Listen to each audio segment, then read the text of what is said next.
Okay, so nice to meet you here. Thanks for having me. And today I will talk about uh, the way of working with forms and about the ecosystem which I'm building around or helping to build around one of the form engines that we have and available in the pub dev. So my name is Vasyl. I'm a senior Flutter developer. I'm open source contributor because one of the packages that I will be showcasing today is my package, which I'm contributing, which I'm developing and supporting. And I'm like a lover, so part of the talk will be related, and some examples, and part of the talk will be related. Some interesting things about the Lego ecosystem also. So today, our agenda, first part is to learn fun facts about the world around us. Powerful tool. You will have the powerful tool in your toolset which will help you to deal with the forms. And you will probably discover new opportunities or alternative opportunities for you. So let's start from with our talk, with our first slide. And this is the part which related to the Lego. I took an inspiration and took an examples of the forms which you can meet on the Bricklink site. Bricklink is the accompanying site, the companion site to the Lego.com. It was previously founded by a Lego fan, but in the future, the company just acquired the website. They bought the website, helping to maintain it. So what's Bricklink is the website where the Lego fans are chatting together, selling different Lego sets, old one, new one, selling different parts, one by one, or bundles. And as any community site and lots of applications that you build, they have the login form. Probably the login form is the most popular form which everyone faced with. Someone could say that login form is less popular today because you have the signing with Google, with Apple, with other things, but very often this is the old school way to deal with the user management. And the Bricklink is a little bit less technology advanced. They do not have some kind of fancy signing options, but they have the regular signing component. So on this part, on the right part is the live example which I'm using to showcase. It's the simple login form with validation, with the checkbox, so everything works as expected. And this form is simple, and this form, using this form, I will showcase how we are working with the forms using the Flutter, and then we will start to move down through the more complex examples, and I will showcase you how we can use the more advanced techniques and by combining packages, how we can get rid of the headache of inventing the wheel and move towards the implementing the functionality. So this example, first example, is written completely using the native Flutter forms, built-in forms. So as you're familiar with this global key pattern, which we're using to access the form state, this is our fields, password, email, and the last one is the checkbox, which represents the state ID. The second part is the inputs. You can see here the password text input and this checkbox. And the last step is on pressed handling. When you call the validation, the save function, which saves values and where you trigger the validation for.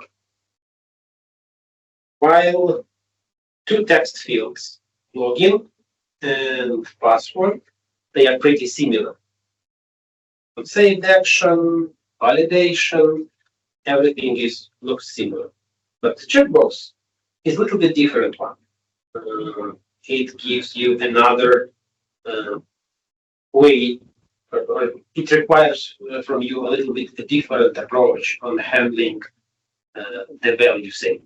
And it doesn't have any validation attached to this. It's not a big issue because Flutter team cannot supply you with all possible fancy fields and with support of the all possible options for those fields. So they created several the text form field to be like a built-in field, and they gave us two different options to make the adapters to the form. First one is you can create your widget and extend it from form field and properly handle this on save, validator, initial value, and auto validator. Or you can use the simpler one, the form field. So this is fine. This is okay approach. But keep in mind that we are mostly working with the form containing two text fields and one checkbox. So the overhead which we have on this checkbox field is reasonable. If this is the login form is the single form notification. As far as we have the built-in forms, so what if we have to manage the state manual? Yes, but imagine that we have not 3 fields, but 10 fields or 15 fields when you have the complex forms. Another example is what if you have to create your own controls? It's the same. Having the text field checkbox is nice. You can write several adapters, but when you will need some file pickers, multiple file pickers, signature path, what else? Different kinds of sliders. Each package that you see on the path you will have to write manually those adapters. And on top of that, what if we have to handle asynchronous validation? So the regular thing which happens is to validate the field. It's okay. It's the most common thing that you do when you are using forms, but sometimes less frequent, but sometimes you need the asynchronous validation. And another tricky part is erase methods. When you have some kind of the closest example is when you have the contact form. You need a mobile phone, home phone, whatever else phone, and this is an array of good examples of an array of elements. So to handle all these things, it seems that we have to kind of have some ecosystem around this to address all these more complex cases. Because login is fine, but when we arrive to the more tricky parts, it would be hard. So what do we need for the ecosystem? The strong foundation. This is related to Flutter. This is the foundational part of the whole our talk and our meetup today. So this is the thing that we have on the bottom. So we have to have a demand on that because it's okay when you have the single login form, and for mobile phones it's less frequent to have large forms because you are not often collecting too much data using mobile phone. But the Flutter is the cross-platform engine, and you have desktop applications, web applications, which are more tend to have the forms inside, and they have more demand on the complex cases, hiding short different controls, handling the states, managing edge cases. We have to have form engine.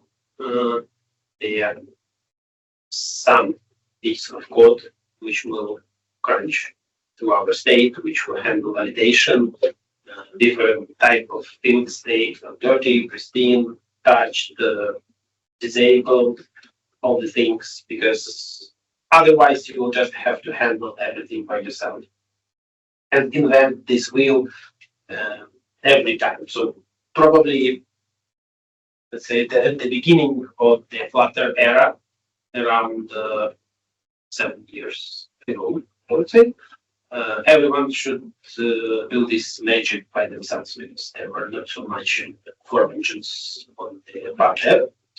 You have to have the inputs. The interesting part is that having pre-built inputs somewhere could save you the time. At least having the material Cupertino fields prepared for you to be able to use with this form, not as the checkbox that we have to craft our own component on top of that, but something which you can just drop in like a date picker. That's because Flutter has the show date picker, date time picker, where you can put the date and time, but you have to combine it manually by yourself, the text field and date picker to do this, to create the experience on picking up the date.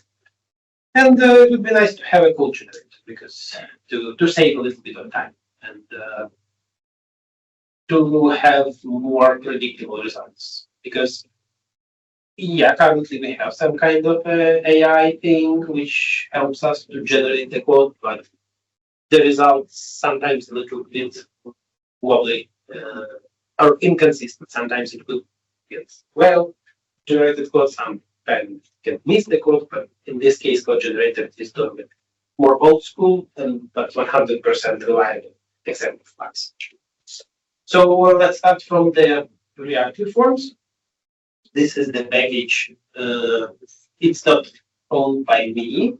It's the authored by Juan Pablo. I'm contributing into the package, and in addition to that, I'm poking with Steve like, hey, John, can you review this pull request? Can we release this or something like that? So I'm helping him not to forget about my thing, but he tries to. So now let's see how our form transforms from the native React form, from the native Flutter form into the form with using the reactive form engine. So here we have the simple definition of our form state. Here you see familiar fields, email, password, and stay logged in checkbox. Pretty similar, I would say. A little bit different arrangement, but pretty similar. And you have this reactive form builder where you pass to your form, and inside this reactive form builder manages the state and do the magic with the field states, with validations. When we need the text field, in most cases, the reactive forms package has pre-built fields for bindings, and you just add reactive to the input name, and you are getting your working component. So if we have the text field, just add reactive, and you get this, the name of the component. You pass here the field name, some validation messages, transformations. Same goes with the password, and an advantage of having pre-baked fields you do not have to create your own checkbox. You have the reactive checkbox inside. It's useful because you can download the whole time, not only the checkbox to have. At the end, you have the submit button. With accessing by dot value, you are getting the result of your input. It's a little bit easier because previously you have to write your own unsafe callback, manage to save the value at some variable. Everything is done for you. Everything is managed internally, and you are just getting the results by this dot value.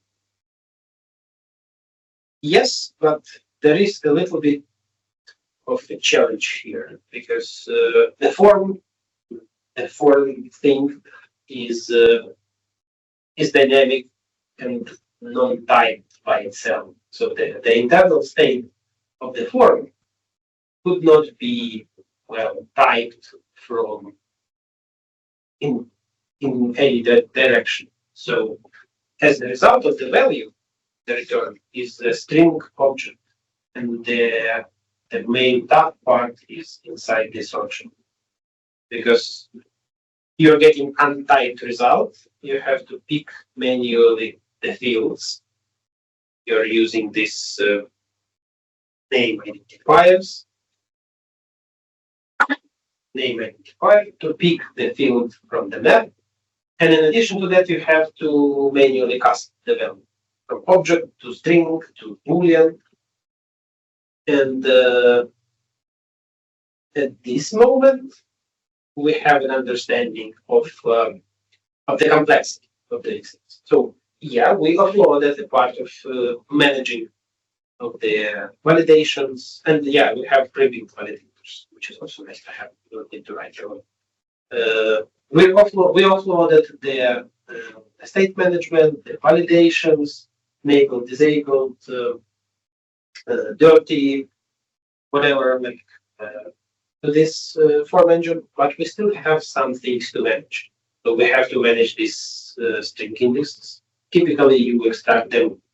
You probably end with extracting them into some enum to use more nicely. And another part is this one. It's managed is picking up the values from this map option. And at this point, this was one of the main struggles where I decided to step into writing this reactive form generator because everything was fine, but until you press the submit button, because you have to deal, and there's no any static type validations. You just have to not to forget to change typecasting when you take the value. So it's okay when you're creating the form for the first time. You are fresh, you understand every field, you are doing it from scratch. So okay, string, Boolean. But when you start to modify the form, okay, try not to forget to modify all the things on the places where you change from string to integer, or from Boolean to enum when you have more than two values. Okay, so I promise there will be more complex forms, but currently we're just looking at how the simplest form evolves when we add a little bit of complexity on top. So when we are using a reactive form generator on top of the reactive forms, we are changing a bit the style how we define the form. So currently we are representing our form not as the dynamic map. We're representing as the class with types. So we have these types. The first step is to add RF validation. Then we define fields.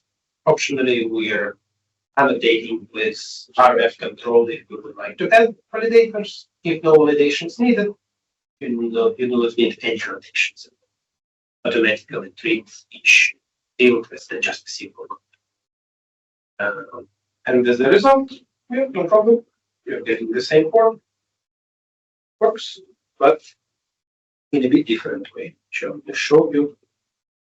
So the result of the code generation, there's a big file with lots of code methods, but our main point of interest is this login form.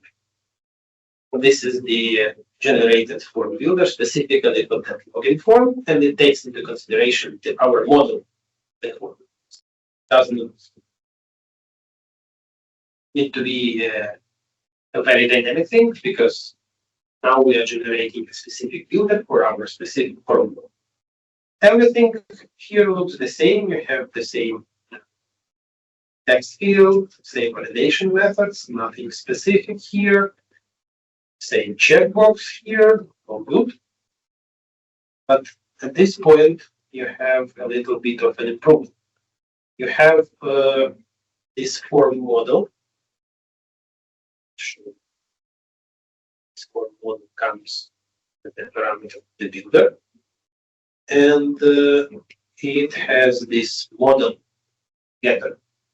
The model getter is where all the magic happens.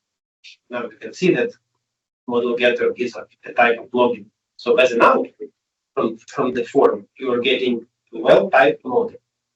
Yes, inside internally, the generator is still using typecasting to pick up the values, but what it helps to do is to follow your types. When you change your model to generate the code, it will change the values, typecastings, all the things for you, and it makes confident that the form will work fine. And one additional change is now you are not passing the string identifier. You are passing this form model dot password control. And when you change the field name from password, let's say password 2, it will regenerate all the code. This this control method will change. You will get the static error, the type checking error, that there is no password control anymore. You have this understanding that the form will work fine even before the running application. You didn't miss any string identifiers, typecastings, all the things are made for you. This is a bit. Now we can go to more complex examples. So before logging in, if you are a newcomer to the Bricklink website, you have to register. This form is a little bit more complex. It covers exactly the cases which I need for showing and demoing you the bonus parts of the reactive forms generator. So you have the email, username, password, date of birth, and location. On the email, everything is typical. You have the email validation. On the username, and this is exactly what the Bricklink username does, it tries to validate if the username is unique by calling the backend. So it's a good example of asynchronous validation. You can see when I type, the spinner indicator shows that, okay, some progress is going good. If I type 1, which is pre-built value, okay, this unique sense gives us an idea. Okay, this username is not unique, so you need to pick another. Okay, I will type the 2 ones. Nice. Now we are ready to go. We did the synchronous validation over backend. Everything is fine. I have the password field. This is another example of the components. It's a little bit different password field with an addition of strongness indicator. You have a date of birth. You remember that I mentioned before that you don't have a pre-defined date picker input on the Flutter side, but this is one of the fields, one of the packages which I created. is the date picker. You have a clear button, another one, everything works fine. And this drop down, which showcases the feature when you need to change the field by reacting on the value of another. USA, you pick the state, but when you change to the different country, you need to clean up this. You need to change the state field to a different. So pick a Canada. See that we have the completely different list of states. We have USA, different state, different states, and everything works smoothly. So let's see how this form is organized internally. This is first thing first is the model, same RF generator with a bit of fields, but nothing specific. You noticed before the email and validators, everything is fine. One of the tricky parts is to define the validator. So on the username, we have two types or two kinds of validators. First one is the required validator, which is the local validation, which just says okay, this field is required. And another one is unique username asynchronous, just a fancy name from me, but what it does, it pretends that it's calling the backend with some delay and returns the results. And this is a nice feature to have, the debouncing time, because you probably would not like to spam backend with requests. The typical delay on search and another text inputs them 300 to 500 milliseconds. Everything else looks pretty much the same. Location state, some validations. The main point of interest is asynchronous validation feature. This is an example of how possibly the asynchronous validator looks like. You just extend the existing async validator class, and in the validate method, you are building your own logic. So feel the difference when you're switching your focus from thinking how should I build an asynchronous validation for the built-in Flutter forms. You're switching your focus from, okay, I have everything needed that I need to do the asynchronous validation. Okay, so what I would like to validate, how. So this is very useful to have when you're working with forms or with any entities, because we are creating some abstractions, components, just to make our focus a little bit more narrow. Because when you're focusing on the things that you need to do for your business logics, validations, it's more profitable than when you're focusing on, okay, how to write this code in a non-boilerplate language. And this is how registration form work. Two key differences: that we have this status builder, and in this status builder we are reacting to a pending state by displaying the circular progress indicator. This is a nice addition for the user experience, to have to give the user a feel that something is happening, that some validation is happening, just to have it on board. And the second part is related to the state switching and cleaning up the control values. So we have the consumer value. What does this mean?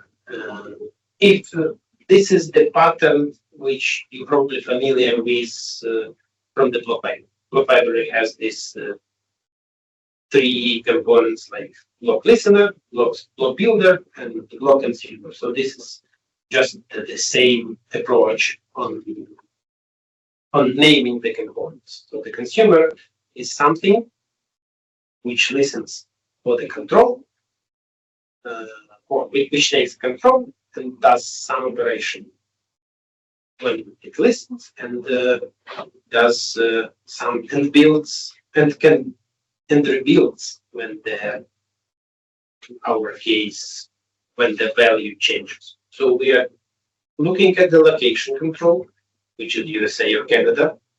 When we are getting an updated value, we reset the state control because it no longer matches the USA. When we switch from USA to Canada, there is no match. So we need to clean the state control. And we rebuild our drop-down menu to supply the user with a country-specific states. And once again, we are focusing from how to implement changing the states and all this fancy rebuilding and this and that. When I have to clean the controls into just using the components and doing your specific things that you do. Okay, so we passed the registration. We logged in successfully to the Brink link store. Then our path is different. So you can participate in some discussions, you can buy some things,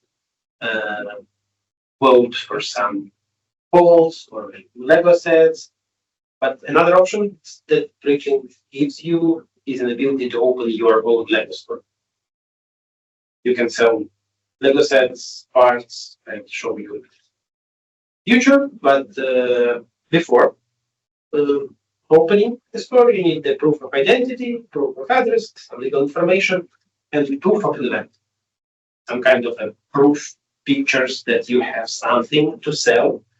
And this is how the typical inventories could look like. As far as the Lego pieces are mostly on the smaller side, tiny or small. You have stockpiles of these boxes with different small nests for these for smaller pieces.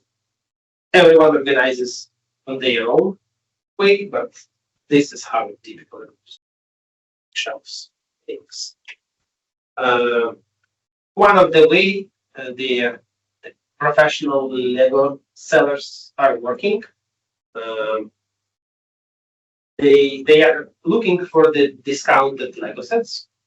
For example, when the Lego company discontinues some Lego sets, introduces new Lego sets, and this is keep going. So when the sets is going to be discontinued, they are selling the rests with a discount. 20%, 30%, 40%. You can find the good deals on the Amazon. Yeah, and there is a specific tool which you take the set number and it tells you an estimated price which this set would be sold if you're going to sell it part by part. So you are taking this. For example, you arrive to Amazon.com. Okay, you see this set. You see that it has a discount on 30%. Then you go to the calculator. You see how much you will get selling it by individual parts, and okay, you then can decide if it makes sense. So they typically the 30% margin is something that considered reasonable to do this. If you have the Amazon price plus 30%, if you can sell in parts with 30% of margin, something that could be considered as a nice thing to go with. So you buy this Lego set, and you are looking for it in the catalog, and then you press this button part out. Why this button is useful? Because it regenerates for you this form where it shows you each individual part which were included in that set. You can put lots of information this in the auxiliary fields, but it's just easier to maintain your store when you do the part out. So imagine that you are getting big backup level, good luck with sorting individual tests. So based on this form, we're going to see how the reactive forms alongside with the generator helps us to deal with that. So we have our imaginary part list. We're adding some fields. We can pick the image of that field. We can enter some description, remarks.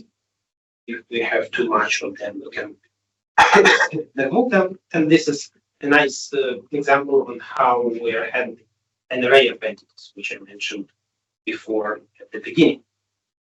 Let's see how this looks like from the code side. So we have similar RF annotation. This is the form, and this is our main part. We're going to store the list of the parts. And we need an additional class, which we annotate with RF. What this annotation does, it just tells it, please generate an individual field for all these three values: description, remarks, and image. You will have the individual control generated for you, which will help you to fill in the form. The next part that you have this, the generator helps you to get these two methods: add part list item and remove part list item. Internally, those methods has 3 or 4 lines inside, but it's better to have them pre-generated than every time writing them manually. And this one is a little bit more complex because it takes the class inside and it adds the class into the value. And another helper thing is this: the names are getting bigger when you use the nested forms. This reactive part out form group array builder. The main parts of this pre-generated item is to give you a builder, so you can represent items in your list. This specifically, I created an animated list to do some kind of nice transitions of appearing and disappearing elements. You can, by default, it builds as a column. You can replace the at closing container with list, with animated list, with list builder, whatever works for you. And this is the item builder, where you define how each individual item is looking. So once again, you're focusing on how to build and react to the state change. You're focusing to how the individual item will look like and how I will represent the whole of the items. And the last part of this ecosystem of what we are going to talk today is the reactive form widgets. This is a set of packages. Internally, there are around 30 different widgets. You can see some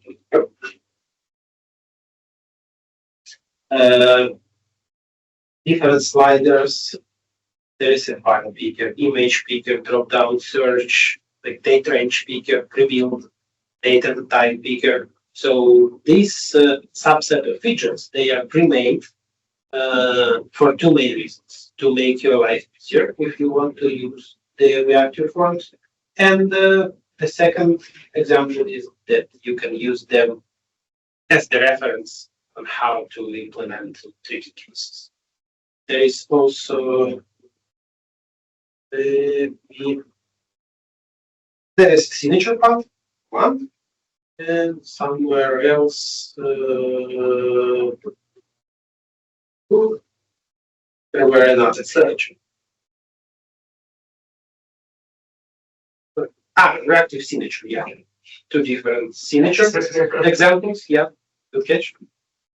And this quick example of what you can do with already existing components. So this is an example of material field, mail, password, login, everything is material style. This is for macOS form with email and password. This is the Windows like because this is iOS. This is Cupertino login form, and this is macOS UI because we have this separate package which wraps the macOS UI library. You have all the familiar interactions with the macOS UI. You can build the Windows like. This is the wrapper for the Fluent UI library.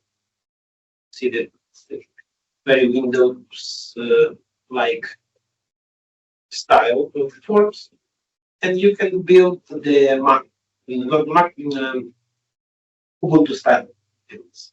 You have the CRO package, controls that will help you to build a nice applications for the desktop, and Ubuntu considers the Flutter as one of the tools to build applications. Okay, so more examples to have. This is a showcase about the or answer to the questions about learning, because definitely it requires a bit of a learning. It pays off on the larger scales when you have different forms, but to support you in learning, there are examples in the example application. These examples are using also for running tests, for running test generators, but they are also very intuitive to understand how to use, for example, delivery list. Add some item here, you can check how everything is implemented. Clean up the form, you can see how different elements are working. You can add some fields, update them. You can enable, disable, you can remove them individually, clean up the value. So this is the form with the buttons, which showcases how to work with the form. And insert one, insert number two. Sometimes when you arrive to the form, it's easier to you to learn from example or by example.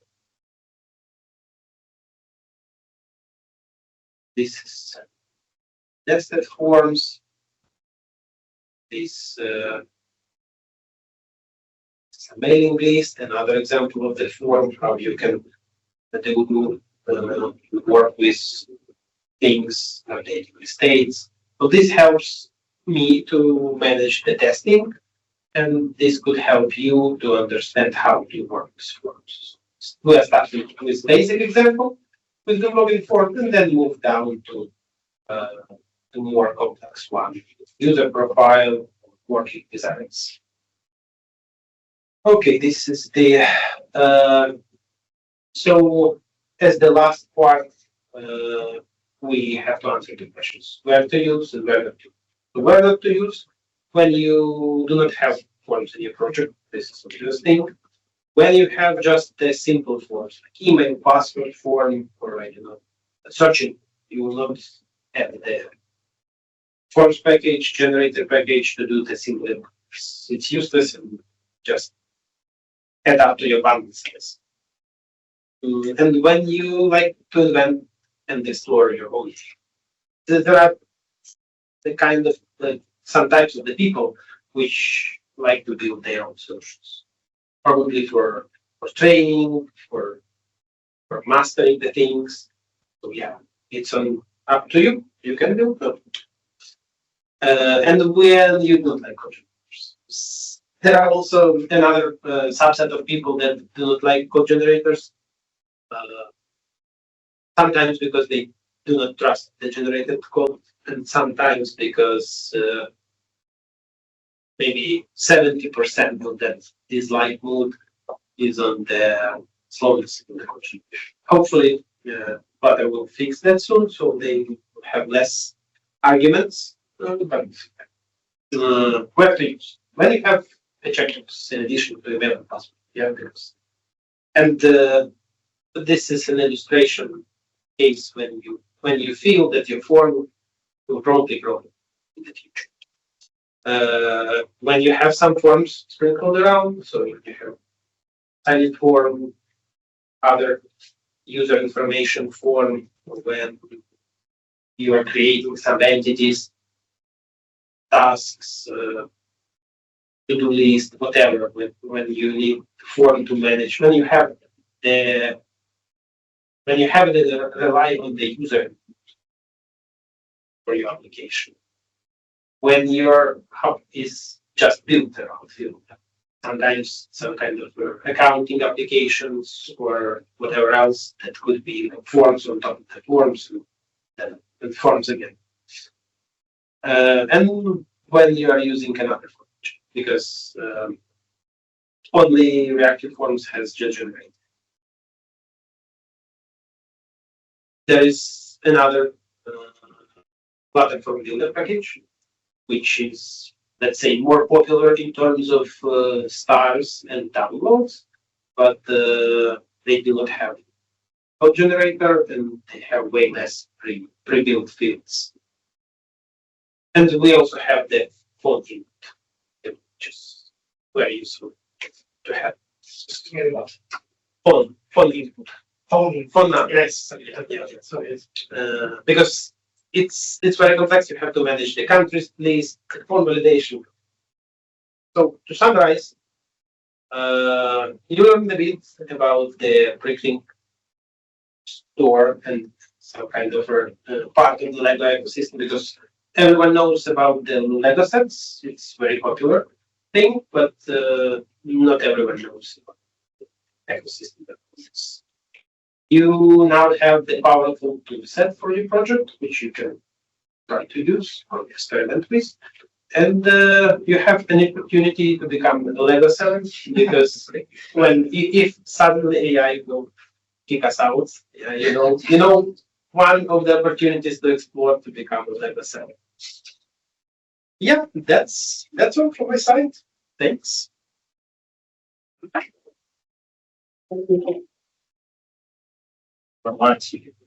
Guys, do you have any questions? Yeah, I have a question because I was working a lot with the boards because I'm working at a bank and I do merchant application for providing loans to the people. Yeah. So I have a Flutter app around like 40 screens with forms. Yeah. And I have a question regarding maybe UI customization because I watched your package, I think, a year ago. And I decided not to move forward because I had some complex tasks with different fields. When I need to, when you tap on a field, maybe text field, any text field, you need to hide all of the text fields on your screen, and these text fields should go to the top. And when you do some stuff with this text field, you can have some suggestions under it, and simultaneously other fields are not on the screen right now. And is it possible to make some custom widgets, custom text fields to make some kind of behavior? So are you talking mostly about text fields? Mostly text fields, I think so, yeah. So this part is mostly unrelated to the form engine by itself, because independently of which form engine you're going to use, Flutter, any package, or this one, this code generator, you will have to craft your own field. So you probably already have the field around.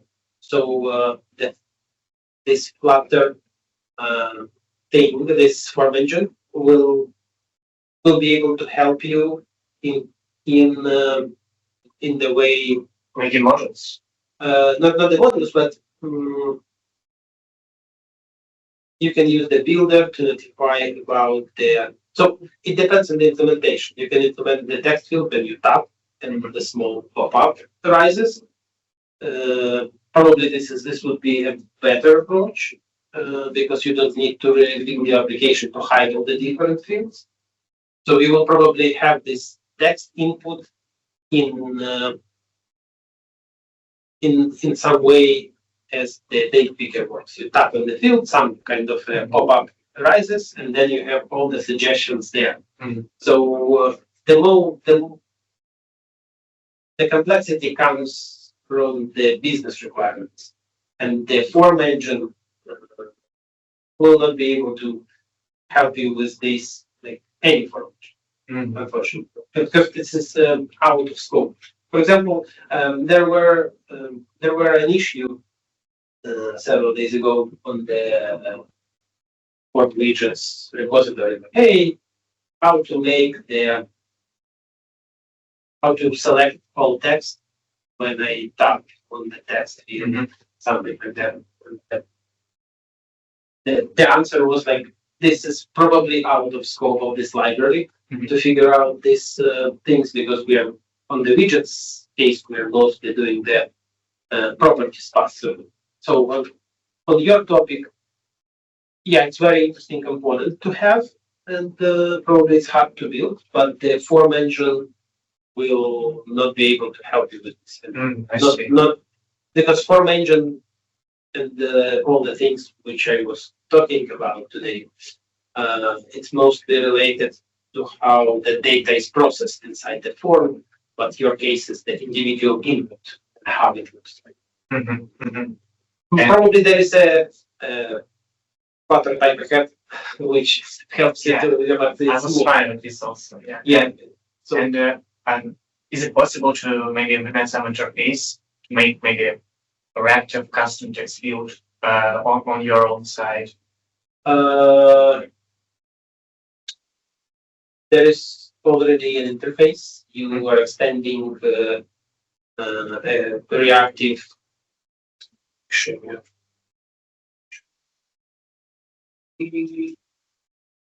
Okay. Second, share back my screen. The second, I will show you. It will be probably helpful in your case. Just a second, sharing back my screen. Okay. Okay. So, the example of this interface which you are talking about. Next.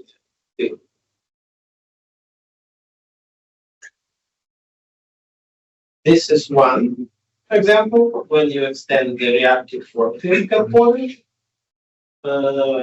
It is a bit on a bit more complex side because some initializer management here and focus manager.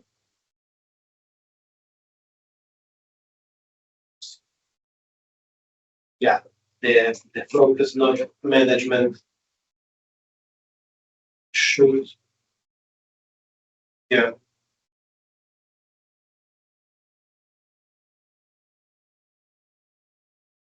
Yeah. But another one is the focusing. This helps you to manage the focus node. So this is two interfaces which you extend and create your own vision. In typical example,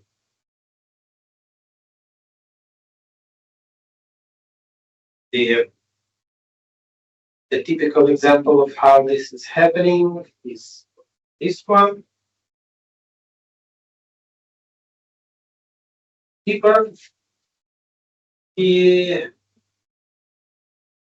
extend this focusable form field, and you are doing the properties faster, with the little bit of difference that when you have one change, you have to do this to pass the change callback, which sends the signals to the form that value is changing.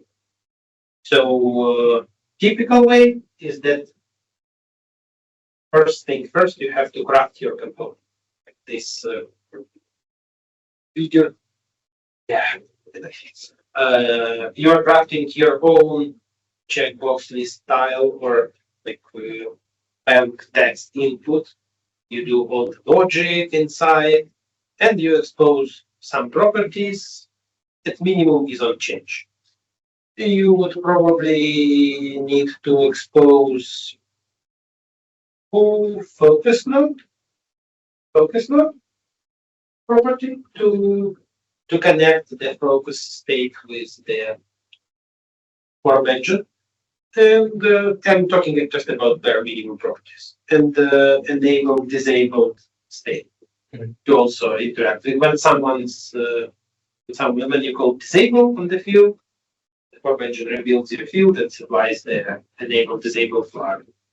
So yeah, so this is a good example that 99% of complexity of your case is in building these components, which supports different states, and the 1% just to extend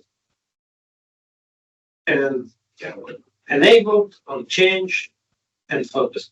So this is so in your case, like it's maybe the 2,000 lines of code to create your component, and maybe let's say 100 to make the 100 comments, so maybe 50 lines of code to adapt your to connect your component with reactive forms. Yeah, thank you.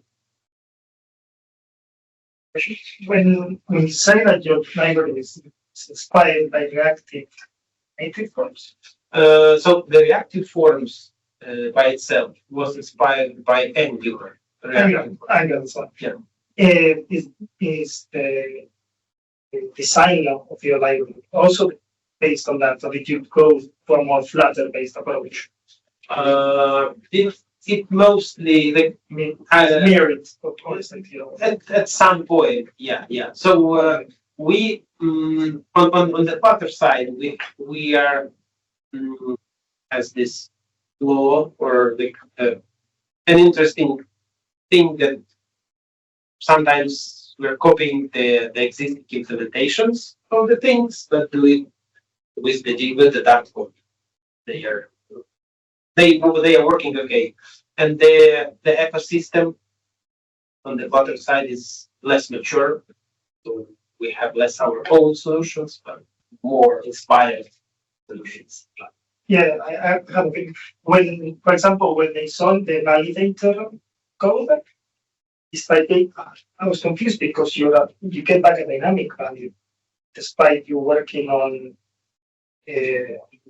code that I thought might be typed. The validators is a bit.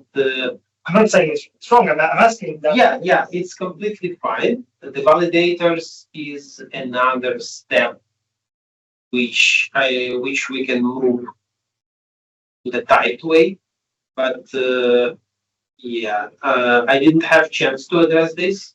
Currently, the main pain, one of the pain points is working with the validators because you are getting these untyped things, and it is harder to work with that.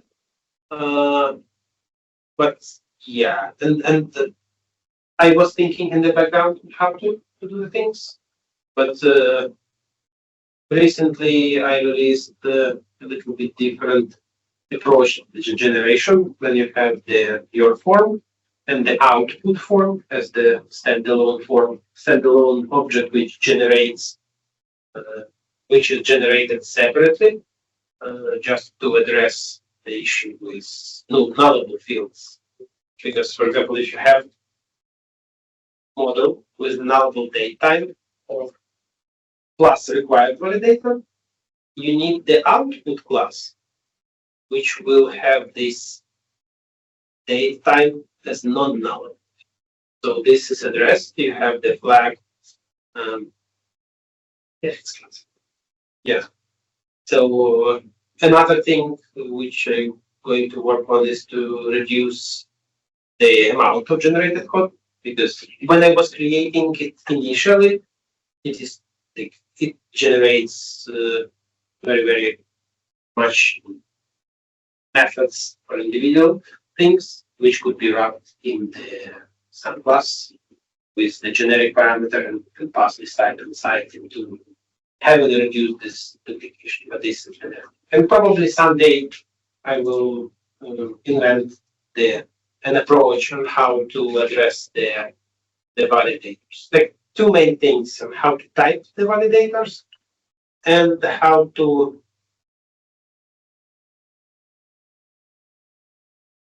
not to forget the specific validation messages. So when you manage them by keys, to transform. Maybe it's the same thing. I noticed one of the classes you were extending was a generic class with your passing in dynamic.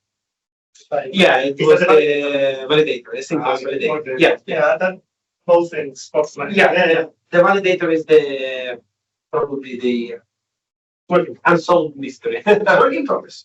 Yes, work in progress. Fine. Difficult. I was looking on the Flutter page for the nested groups. And I noticed that, because I was interested, because I thought that was very important.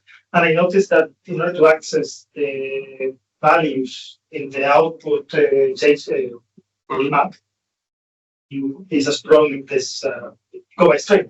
Yes. Typing dot. Yeah, this is. I was looking into different form engines. Yes, this is a typical approach because This okay.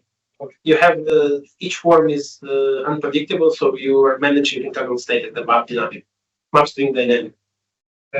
So the generator helps you to suck from the map into the more reliable type.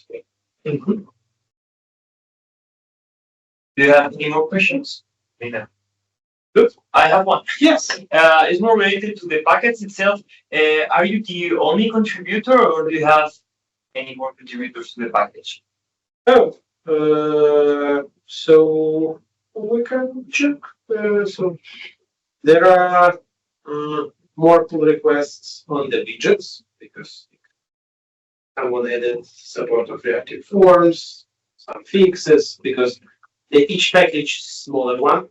Smaller side because then that's easier to contribute. The generator, there is less pull requests, 99. Because I'm also doing the development. So in reactive form widgets, as far as each widget is very tiny, I'm not doing any heavy testing, pipelines, and all the things. In interactive form generator, there is a pipeline which runs tests, generated outputs, marking, lots of things. But there are some of them. This is the closed workspaces.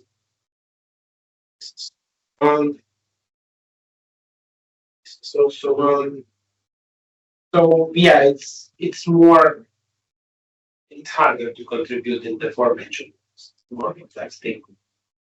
But I mean, it's possible if any of us, for example, wants to contribute to VFarm, right? Yeah, okay. Makes sense. Thank you. Yeah. Okay, and if there are no more questions, again, thank you very much. Thank you. Thank you so much. Thank you.